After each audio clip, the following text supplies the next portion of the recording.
Hello dear students, मैं निशांत शर्मा आपके सामने लेकर आ रहा हूँ आपकी बोर्ड एग्जाम्स के अकॉर्डिंग फिजिक्स विषय की बहुत ही महत्वपूर्ण प्रश्नों की श्रृंखला, जिसके अंदर आपको जो आपका पहला चैप्टर है इलेक्ट्रोस्टैटिक या स्थिर विद्युत, उसके क्वेश्चंस में आपके सामने अभी प्रस्तुत करने जा रहा हूँ।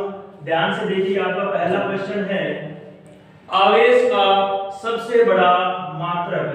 क्वेश्चन है आवेश का सबसे बड़ा मात्रक क्या है।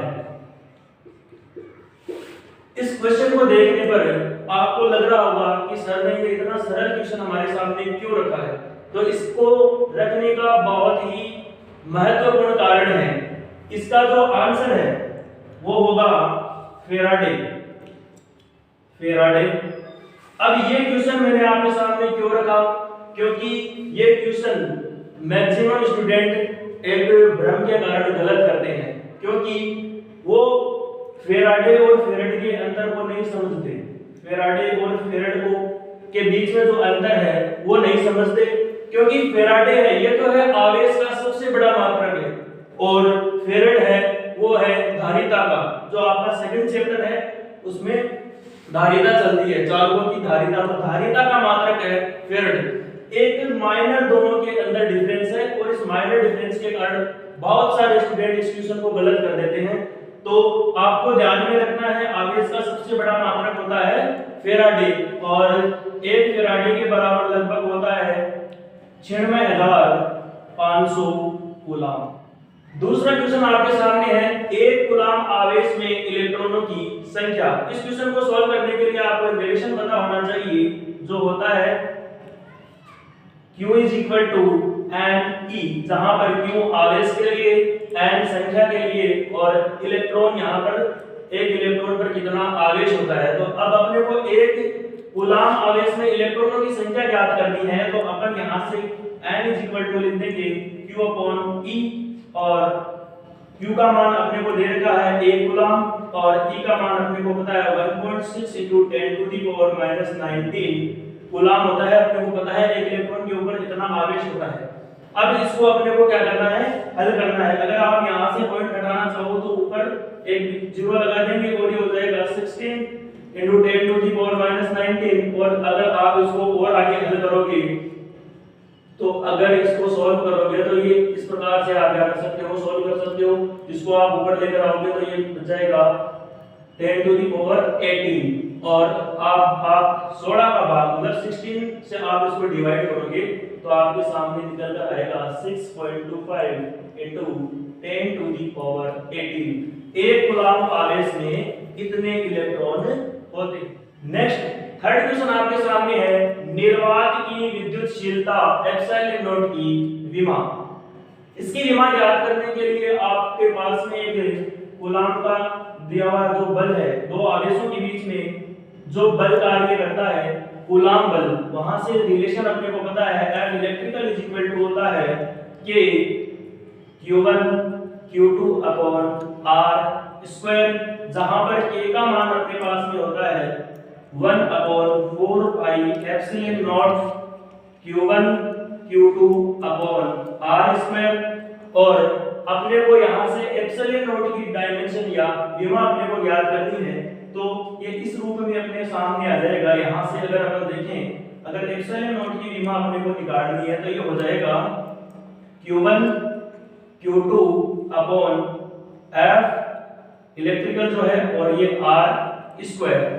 अब साधारण रूप से अपने को पता है ये दोनों आवेश हैं, और आवेश है तो अपन सीधे यहां से लिख रहे हैं इसको Q², और नीचे F फोर्स है, और ये R² है, ठीक है। और यहाँ पर जो R² है वो दोनों आवेशों के मध्य की दूरी होती है।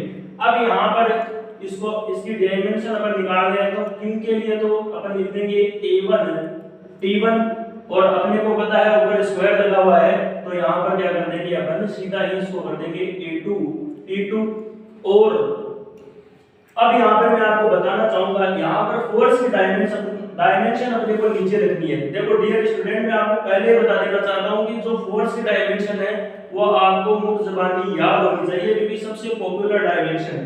तो इसकी डायमेंशन में यहां पर लिख रहा हूं m1 l1t -2, और ये क्या है r², दो आवेशों के मध्य की दूरी है, और डिस्टेंस है तो अपन इसको क्या लिख सकते हैं l2। अब इसको अपन क्या लिख सकते हैं, सम्मिलित रूप से या सामूहिक रूप से इसको लिखें तो ये हो जाएगा m-1, और देखो l1 और l2, तो ऊपर जाकर ये कितना हो जाएगा l-3, t2 और t2 ये हो जाएगा t4, और a2 ऊपर पड़ा ही है, तो अपने पास एप्सिलॉन नॉट की डायमेंशन आ जाएगी m-1 l-3 t4 a2। अगला क्वेश्चन है चौथा नंबर, मतलब फोर्थ नंबर का क्वेश्चन है, आवेश की उत्पत्ति का मूल कारण क्या है। उसके आंसर के अंदर आपको लिखना है, वो आपको ध्यान में रखना है। देखो आवेश की उत्पत्ति कैसे होगी। वैसे कारण बहुत सारे हो सकते हैं, लेकिन आवेश की उत्पत्ति का मूल कारण अगर अपने को पता करना है ना, तो वो सबसे बड़ा मूल कारण यही होता है इलेक्ट्रॉनों का स्थानांतरण। एक धातु से या एक पिंड से दूसरे पिंड के ऊपर अगर इलेक्ट्रॉन स्थानांतरित होंगे तो उसी के रूप में आवेश उत्पन्न होगा। तो छोटा सा बहुत ही शॉर्ट टाइप आंसर आपको इसके अंदर लिखना है। तो आवेश की उत्पत्ति का मूल कारण होगा इलेक्ट्रॉनों का स्थानांतरण।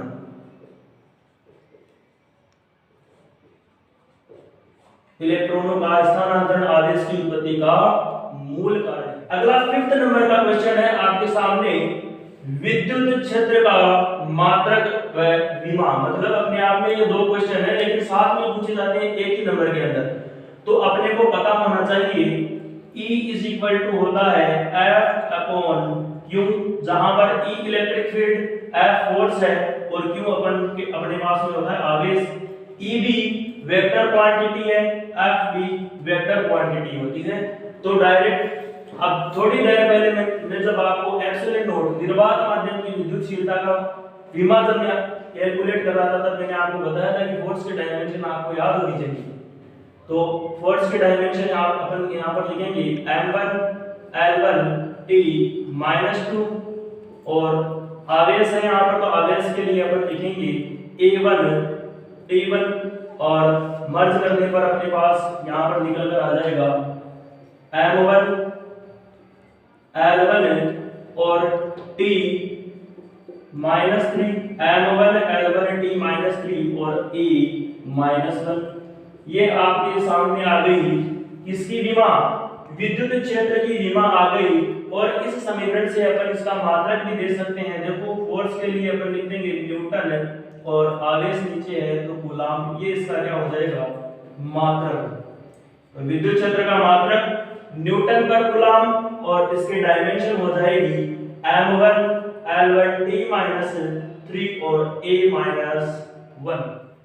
अगला क्वेश्चन आपके सामने है, दो बिंदु आवेश q1 व q2 के लिए अपने पास में एक ये दे रखा है relation q1 q2 less than 0, तो इनके मध्य लगने वाले बल की प्रकृति क्या होगी।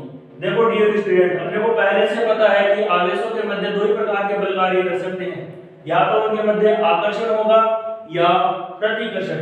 अब यहाँ से जो अपने पास में ये एक्सप्रेशन दे रखा है, इससे हम देख पा रहे हैं Q1 और Q2 इन दोनों का गुणन है वो अपने पास में 0 से छोटा प्राप्त हो रहा है। मतलब एक आवेश है, या तो एक आवेश धनात्मक और एक आवेश ऋणात्मक है। एक आवेश धनात्मक और एक आवेश ऋणात्मक है, तो अपने पास इतना विवेक तो है कि इनके मध्य लगने वाला जो बल होगा वो किस प्रकार का होगा, आकर्षण प्रकार का होगा। मतलब इनके मध्य जो बल की प्रकृति होगी वो आकर्षण की होगी, क्योंकि विपरीत आवेश है धनात्मक और ऋणात्मक। विपरीत आवेशों के मध्य कौन सा बल कार्य करेगा, आकर्षण।